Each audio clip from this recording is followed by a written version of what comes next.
Welcome to Physics Matters.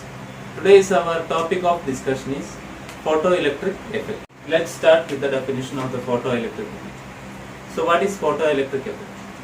The photoelectric effect is the phenomenon of emitting of electrons from the metal surface when it is illuminated by a light. Before getting into the term called photoelectric effect, let's just start with the term called work function. So what is work function? Work function is denoted by a letter called phi. So we know that the metals have a lot of valence electrons inside it. In order to pull out these valence electrons, we have to supply an external energy, which is in the name called work function. So why do we need energy to pull out these electrons? As you can see, there is valence electrons. We name these valence electrons as negative charge, and the remaining portion will become positive charge. Okay, so you know that atom is always a neutral. Okay, atom is always neutral. So when we pull an electron out of it, there will be deficiency of electrons, and that deficiency becomes positive charge. Hence we pull out one valence electrons from it, it will get one positive charge, and if we pull out two electrons from it, it will become two positive charge. So when we pull these valence electrons from the metal surface, the remaining portion will become a positive charge. So this positive charge attracts these negative charge from going out. Hence the result is that these electrons won't easily available for conduction at normal temperatures. Okay, so we have to supply an additional energy, which is a little, which varies with the metals. So we have to supply an additional amount of energy, which will be in the form of heat or in the form of light, or in the name of, or in the form of potential. So we have to supply an additional energy. So this additional energy is called a work function. So compiling all this, what I am trying to say is that the work function of a metal is the amount of energy which we initially have to supply to free an electron from the metal surface. Okay, so let's just start with the term called, let's just get into the unit of work function. So what is the unit of work function? The unit of work function is called electron volt, which is represented by a small e and succeeded by a capital letter V. So how do we define the electron volt? Electron volt is nothing but if we allow to accelerate an electron in 1 volt potential difference, the kinetic energy gained by this electron is equal to 1 electron volt. Okay, so we can say that 1 electron volt is equal to the kinetic energy gained by the electron, which is equal to the work done by 1 volt on the electron. So we all know that the work done on the charge Q is equal to, by a potential V, is equal to Q into V. So here the charge of an electron is equal to 1.6 into 10 raised to minus 90, and here we are applying a 1 volt potential difference into 1 volt.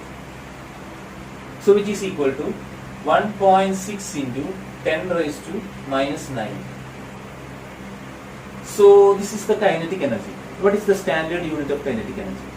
It is equal to joules. So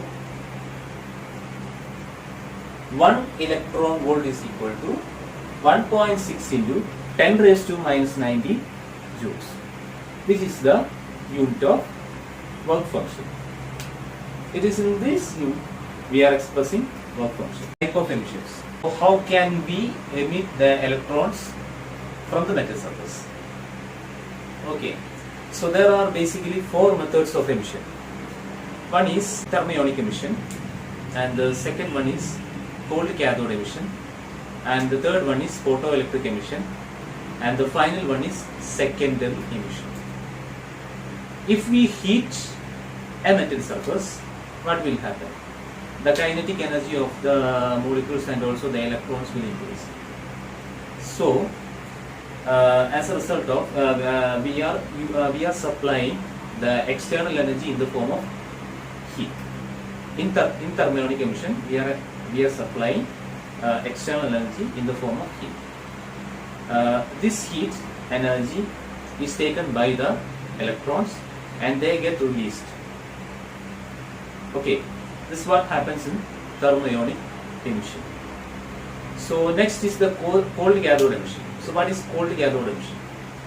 Inside the cold cathode emission, we are taking two plates,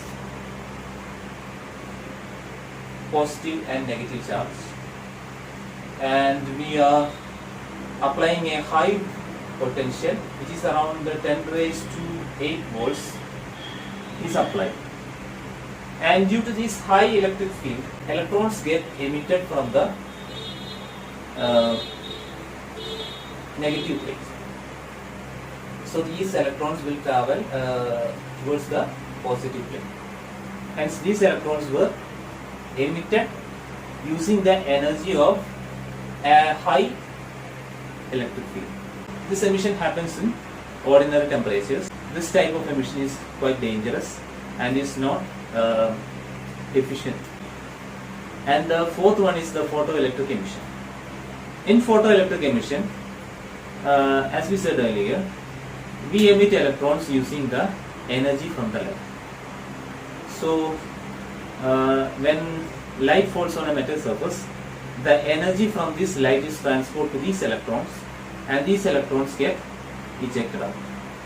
So this is what happens in the photoelectric emission. And the fourth and the last one is the secondary emission. Inside the secondary emission, we are using electrons itself to emit these electrons from the metal surface. High energy electrons, which may be emitted from the thermionic emissions or such as that, and we accelerate it through a high potential, give these electrons some kinetic energy.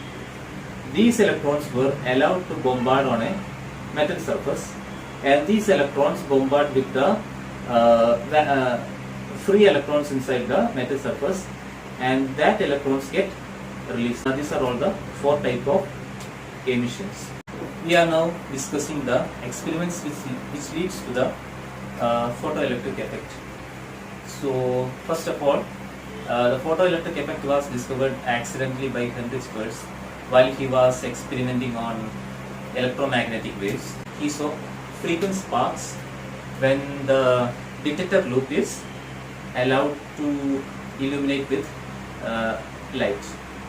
Later he found out that the UV rays in this light, visible light, are the reason for the excessive sparks on the detector loop. Further, Hallmark and William Hallmark and Philip Leonard does various experiments, and they proved the existence of photoelectric effect. First of all, we get into the experiment conducted by the William Hallmark. So he used a zinc plate and he connected to an electroscope, and he allowed to fall light on the zinc plate, an electromagnetic wave on a zinc plate. So when these electromagnetic waves were allowed to fall on the zinc plate, there will be changes in this electroscope. So first he charged the zinc plate with a negative charge, and he find that the electroscope shrinks, which means this negative charge get neutralized. And further, he take a neutral zinc plate and he connected it to the electroscope, which is initially in closed position. When he connected the neutral plate, zinc plate, and he allowed the electromagnetic wave to fall on the zinc plate, and this electroscope gets diverged, which means the zinc plate gets charged. And further, he give zinc plate a positive charge, and he found that the divergence increases. When the electromagnetic waves is allowed to fall on the zinc plate, its positive nature is increasing, which means the negative charges were thrown out. Leonard conducted an experiment which is shown here, which used two electrodes and give a high potential and keep these electrodes in a vacuum chamber. And he used a photosensitive plate as cathode, and he allowed to fall light on this photosensitive plate, and he found that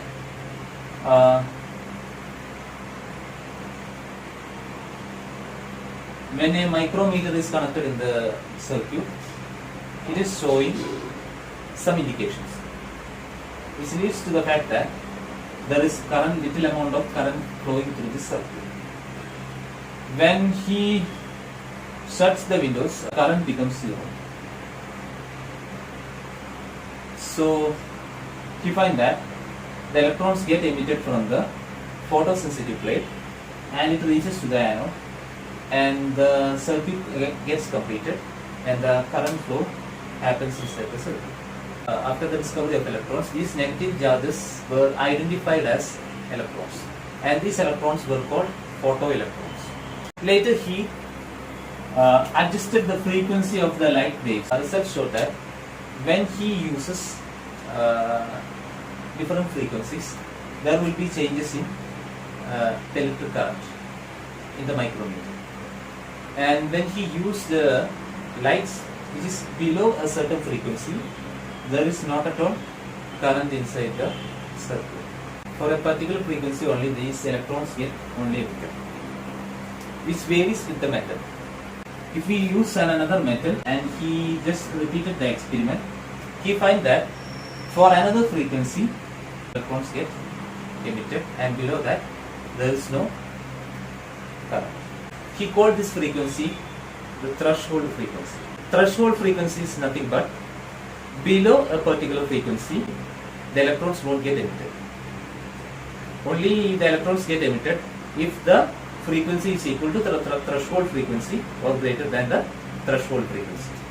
So the next experiment, the extensive study was done by R.A. Krishnan. So here is his experimental center. So he used an evacuated glass tube, and he enclosed these two electrodes, which is the cathode and the anode, inside this evacuated glass tube, and he provided a window which is made of quartz for the light to fall onto the photosensitive plate. Here the cathode is made with a photosensitive plate in order for the electrons to get emitted. Further, he connected his experiment to a high tension battery, which he used a key and a potential adjuster. He just used the voltmeter in order to notify the potential he has applied, and he used the micrometer. So even though we are applying a high potential, the photoelectric current is very small, which is in terms of the microamperes. Okay, the current is almost amounts to certain microamperes, so a micrometer is enough to measure the current. So this is the experimental setup. First, he conducted the experiment by applying a constant voltage. That is, he made the voltage applied constant. The current and the intensity of light were directly proportional. It means when he increases the intensity of light, keeping the voltage and the frequency constant, the current in the circuit will steadily increase. That is, the current is directly proportional to the intensity of light used. He has changed the voltage potential, the potential applied to the electrodes, and then watch the change in current. Here the potential is, as he increases the potential, the current will increase and it will come to a constant after a certain voltage.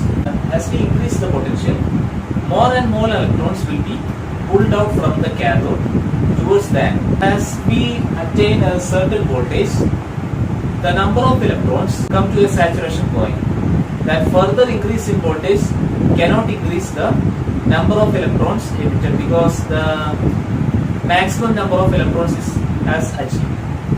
So further any increase in electrons cannot be achieved. Even though the potential is zero, there is a current is appearing. This is because there is light falling on the photosensitive plate. So when there is light falling on the photosensitive plate, there will be emission of electrons from the photosensitive plate.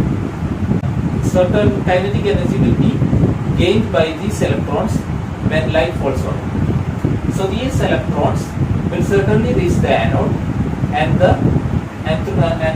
current will be and the circuit will be completed, and the current will flow inside the circuit. So in order to make the current zero, we have to reverse the potential in order to make the current reading zero. So suppose this is the cathode and this is the anode, and we reverse the potential, that we connected it to positive charge, and then we connected the anode into the negative charge. The potential gets reversed. Hence, light is falling and the electrons get emitted, and it will reach to the anode. So when we reverse the potential, it will get the plate will get a positive charge and the anode plate will get a negative charge. So what happens is that even though the light gives a certain kinetic energy to the electron, this reverse potential attracts the electrons towards the cathode itself. But a small change in the reverse potential cannot decrease the kinetic energy of the electron emitted. So as we increase this potential, that is the reverse potential, at a certain point, this kinetic energy and the opposite work done by the reverse potential will become equal. So the current will become zero at a particular point. That point is called the stopping potential. As I said earlier, all the incoming light cannot give 100% kinetic energy to the electrons. So some electrons get which possesses small kinetic energy get attracted towards the cathode if we reverse the electric potential. But there are some electrons which possess maximum kinetic energy, which can be only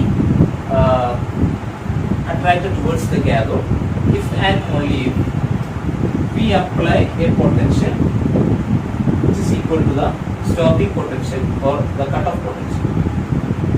If we apply the potential more than the cutoff potential, any electrons, which means no electrons can pass from the cathode to anode.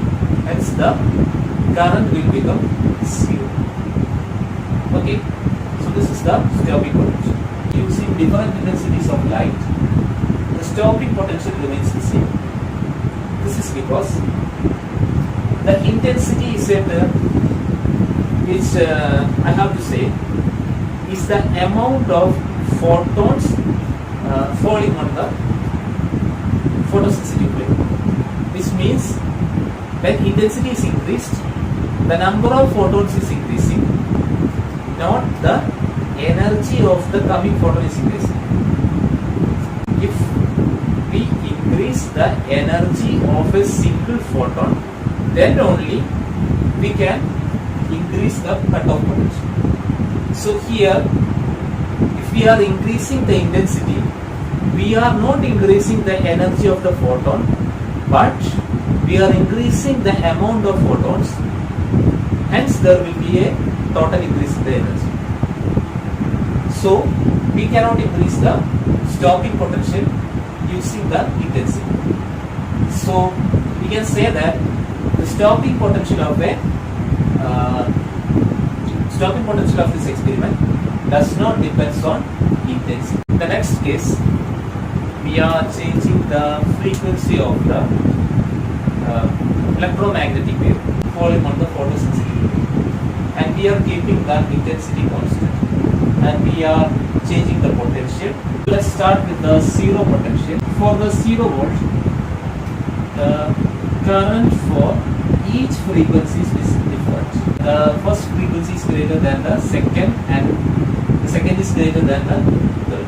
And also we can see that as we change the potential, there is different cutoff potential for each frequency.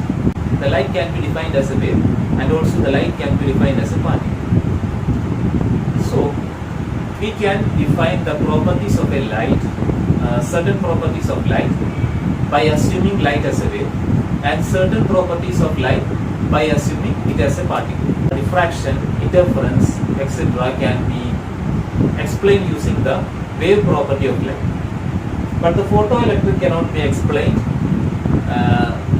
when the light is taken as a wave. Instead, we have to take it as a particle. Light is made up of certain particles called photons. Each photon is an energy packet. It has an energy of E is equal to hν. Numerous amount of this packet constitute of light. The light is made up of numerous this kind of photons, and if there are n number of photons in the incoming beam of light, then the total energy of the whole beam of light will be taken as E is equal to n into hν. When we increase the intensity,